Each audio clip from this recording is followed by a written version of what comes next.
சிறுத்தைகளைப் பற்றி நாம் தெரிந்து கொள்ள வேண்டிய தகவல்கள். ஜாகுவார், சீட்டா, லெப்பர்ட். ஒரே உருவம், ஆனால் ஒவ்வொன்றும் ஒரு விதம். வலியதுதான் உயிர் பிழைக்கும் என்கிற சர்வைவா விதியின் கீழ் வாழ்கிற உயிரினங்களில் முக்கியமானது. பதுங்குவது, பாய்வது, தாக்குவது, கொல்வது என தனக்கென தனி சாம்ராஜ்யம் நடத்துகிற விலங்கினம் சிறுத்தை. பூனை இனங்களில் முக்கியமான விலங்கினம் சிறுத்தை. லெபர்ட், ஜாகுவார், சீட்டா, பூமா என 4 வகையில் இது இருக்கிறது.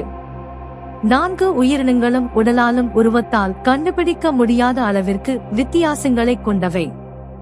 உற்று நோக்கினால் மட்டுமே வித்தியாசங்களை காண முடியும்.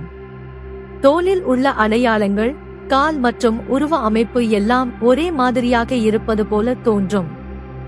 ஆனால் உண்மையில் அவை ஒவ்வொன்றும் வேறு வேறு அடையாளங்கள் கொண்டவை. ஜாகுவார். சிறுத்தையைப் போல இருக்கும் இன்னொரு உயிரினம் ஜாகுவார். பெரிய தலையையும் தாடையையும் கொண்டது. கால்களும் அதன் வாலும் சிறியதாக இருக்கும்.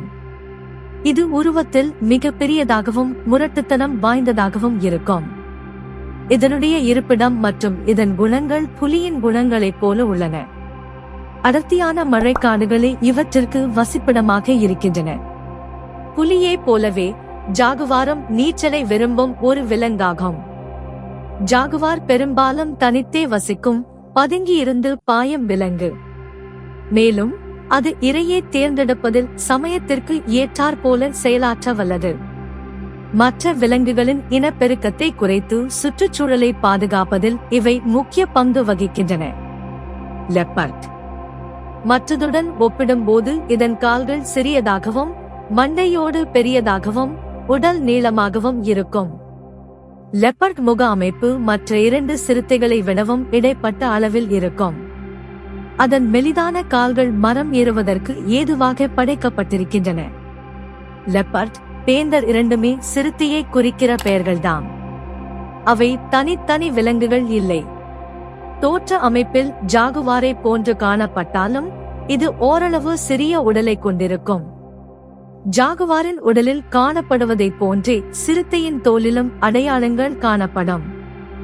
எனினும் சிறுத்தையின் தோலில் உள்ள அடையாளங்கள் மிகவும் சிறியதாகவும் மிகவும் நெருக்கமானதாகவும் இருக்கும்.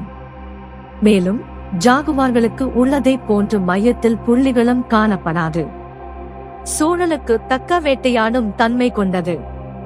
தன் எடைக்கு நிகரான எடையுள்ள விலங்குகளை வேட்டையாடி மரத்திற்கு மேல் எடுத்துச் செல்லும் அளவிற்கு பலம் வாய்ந்தது. சீட்டா.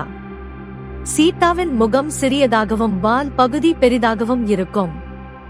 இதன் கால்கள் பெரிதாக இருப்பதால் அதிகபட்ச வேகத்தில் ஓட முடியும்.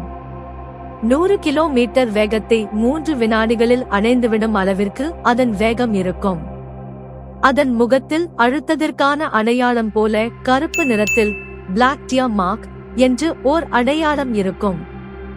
மற்ற சிறுத்தை இனங்களில் அது இருப்பதில்லை. உலகில் இப்போது இருக்கும் சீட்டா வகை சிறுத்தைகள் மொத்தம் 7000 மட்டுமே இருக்கின்றன. கருஞ்சிறுத்தை. சிறுத்தை வகைகளில் இன்னொரு வகை கருஞ்சிறுத்தை. கருஞ்சிறுத்தை என்கிற ஓர் இனம் பிறப்பதில்லை. அவை வளர்பருவத்தில் வளர்சிதை மாற்றங்களுக்கு உள்ளாகின்றன. எல்லா விலங்கினங்களின் உடலிலும் மெலனின் எனும் ஒரு நிறமி இருக்கிறது. தோல், கண்கள், முடி போன்றவற்றுக்கு தேவையான கருப்பு நிறத்தை சமன்பட்ட அளவுகளே